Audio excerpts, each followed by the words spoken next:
100% मैं भारतीय जनता पार्टी की जीत को लेकर आश्वस्त हूँ, क्योंकि अभी आप देख रहे हो मतदाताओं का उत्साह और इतने दिन जो प्रचार की और जो कैंपेनिंग हमारी थी उसमें आम मतदाता ने बढ़ चढ़कर हिस्सा लिया और मुझे जो आशीर्वाद दिया, उन्होंने अपना स्नेह, उनका प्यार मुझ पर दिखाया था। उससे मुझे पूरा यकीन है कि ऐतिहासिक बहुमत से भारतीय जनता पार्टी की विजय होगी। बिल्कुल, मैं आपको बता रहा हूँ, मैं फलिए गया और उसके नीचे तक जाने का भी प्रयास किया और लगभग गया भी हूँ। और मतदाता खुद आग्रह करके बुला रहे थे कि आइए मेरे घर आइए, मैं आपका स्वागत करना चाहता हूँ, क्योंकि भारतीय जनता पार्टी की सरकार ने जो हमको दिया वो आज तक हमें नहीं मिला है।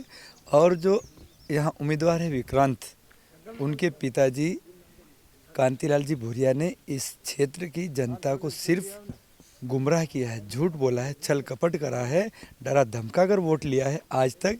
इसलिए जनता को पहली बार कोई ऐसा व्यक्ति मेरे रूप में मिला था जो कांतिलाल भूरिया की झूठ की राजनीति को दबाने में उनके लिए कारगर था।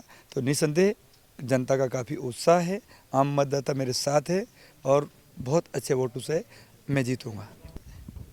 कांतिलाल जी भूरिया किस प्रकार से वोट कबाड़ना, ये पिछले 45 साल से जानते हैं। आज तक वो सिर्फ शराब और पैसे के दम पर चुनाव जीतते थे। आखिरी दिनों में वो शराब और पैसा बांटकर चुनाव जीतने की उनकी जो रणनीति थी, और इन दिनों उन्होंने पूरी कैंपेनिंग के दौरान देखा कि जनता उनके साथ नहीं है, पूरी तरह से वो बौखलाहट थी और उन्होंने नया तरीका ढूंढा और रात में स्वयं की गाड़ियां खुद अपने हाथों से फुड़वा के मुझ जैसे साधारण कार्यकर्ता पर आरोप लगा के लोगों को ऐसा गुमराह करने का प्रयास कर रहे हैं कि ये इस प्रकार की हरकत वाले लोग हैं।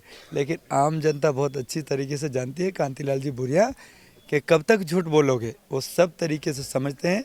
विक्रांत अपने बाप के कदमों पे नहीं चले तो ज़्यादा बेटर है। आपका झूठ मैं बिल्कुल नहीं चलने दूंगा।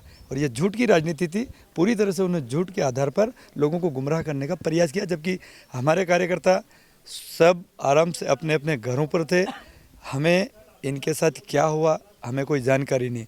अगर इनकी गाड़ियाँ फूटती तो कुछ तो मालूम होता। मुझे ये भी ज्ञात हुआ है कि उन्होंने कोई FIR कराई। अब ये सीधे तौर पर आरोप तो मुझ पर लगा रहे हैं और FIR अज्ञात लोगों के खिलाफ है। तो भैया जब मैं वहाँ पर था या मेरे कोई कार्यकर्ता थे तो नाम बताना चाहिए था।